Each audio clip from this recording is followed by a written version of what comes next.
What's up, guys? We're doing some tile work and we have this contour cutter. I'm going to try to go around that crown molding with it. Let's see how it works. Let's get this opened up real quick.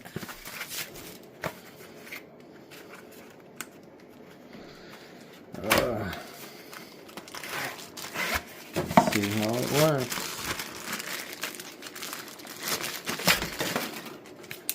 Oh my, check that out. So I guess you push it all in.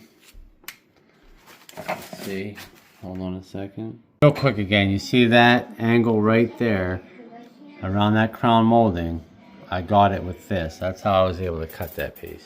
I was able to use that on this piece here.